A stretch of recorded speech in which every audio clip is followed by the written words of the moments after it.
చేనేత కార్మికుల విషయంలో అనేక మాటలు తప్పిరు. మేమందరం ప్రెషర్ పెడితే 50 కోట్ల రూపాయలు విడుదల చేసేది ఉండే మొన్న 33 కోట్లు రిలీజ్ చేస్తున్నామని ఆర్డర్ ఇచ్చారు కానీ ఒక్క రూపాయి కూడా ఇంతవరకు పైసలు రాలేదు.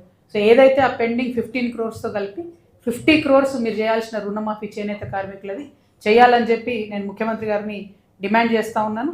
అదేవిధంగా చౌటుప్పల్కి వెళ్తాం లాస్ట్లో మేము, అక్కడ RRR బాధితులు ఉన్నారు, సేమ్ ఇక్కడ మన రాయగిరిలో ఉన్నట్టే అక్కడ కూడా ఉన్నారు. దాంతోపాటు మన కెమికల్ ఫ్యాక్టరీలో మనకు చాలా అక్కడ బల్క్ డ్రగ్స్ ఫార్మా యూనిట్స్ అని ఉన్నాయి, వీటి బాధితులు ఉన్నారు. వాళ్ళందరినీ కూడా మరి పరామర్శించి మాకు చేతనైనంత పీసీబీని మాట్లాడి వారికి న్యాయం జరిగేలాగా చూస్తామని కూడా ఈ సందర్భంగా తెలియజేస్తూ ఉన్నాం. మరి ఇట్లా ఒక్కొక్కటి అనేక విషయాలు ఉన్నాయి. క్షేత్రస్థాయిలోకి వెళ్ళి చూస్తూ ఉంటే చెప్పుకోలేనన్ని సమస్యలు కనబడతా ఉన్నాయి. ఇట్లా ఏకబిగిన సమస్యలన్నీ చెప్తే కొంచెం బోర్ కూడా కొడుతుంది, కానీ తప్పదు. ఎందుకంటే ఎక్కడికక్కడ ఏ ఊర్లో ఆ ఊర్లో ప్రభుత్వాల నిర్లక్ష్యం, అదే ప్రభుత్వం అన్న కావచ్చు, నిర్లక్ష్యం కొట్టొచ్చినట్టుగా కనబడుతుంది. ఫర్ ఎగ్జాంపుల్ ఇప్పుడు ఆలేరు నియోజకవర్గంలో కాళేశ్వరం ప్రాజెక్టు కింద 1,53,921 ఎకరాలకు నీళ్ళు ఇస్తామని చెప్పి లక్ష్యంగా పెట్టుకున్నారు. 10 ఏళ్ళ బీఆర్ఎస్ గడిచిపోయింది, 2 ఏళ్ళ కాంగ్రెస్ గడిచిపోయింది. ఆ కాళేశ్వరం కింద మాత్రం సుక్క నీరు లారు.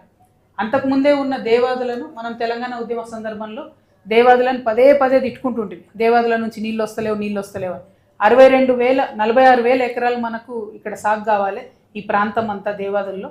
కానీ 10 years బీఆర్ఎస్ 2 years కాంగ్రెస్లో కలిపితే ఓన్లీ 12,000 ఎకరాలకు మాత్రం దేవాదులలో నీళ్ళు ఇచ్చుకోగలుగుతా ఉన్నాం.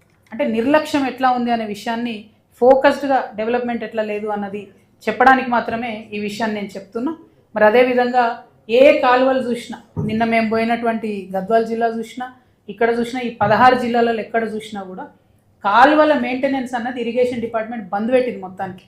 అంతటా తుంగమొలిసింది, లైనింగ్ ఎక్కడన్నా పోతే పట్టించుకునే నాదుడు లేదు, మొత్తం అది ఒరుస్తుంది, మట్టి అంతా కూలుతుంది.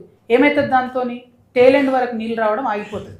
ఆ విషయాన్ని పట్టించుకొని మెయింటెనెన్స్ ఆఫ్ కెనాల్స్ కింద సపరేట్ ఫండ్ గవర్నమెంట్ ఇవ్వాలని చెప్పి నేను ముఖ్యమంత్రి గారిని డిమాండ్ చేస్తున్నా. ఈ జిల్లా ఆ జిల్లా అని కాదు, ఏ జిల్లా చూసినా కూడా కెనాల్స్ పరిస్థితి మాత్రం దారుణంగా ఉంది.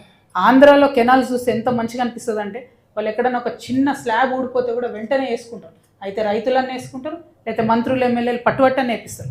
మన దగ్గర ఉన్న ప్రజాప్రతినిధులకు మాత్రం కెనాల్ అంటే కనీసం అవగాహన లేదో పట్టిలేదో నాకు తెలియదు, కానీ చాలా దారుణమైన పరిస్థితి ఉంది.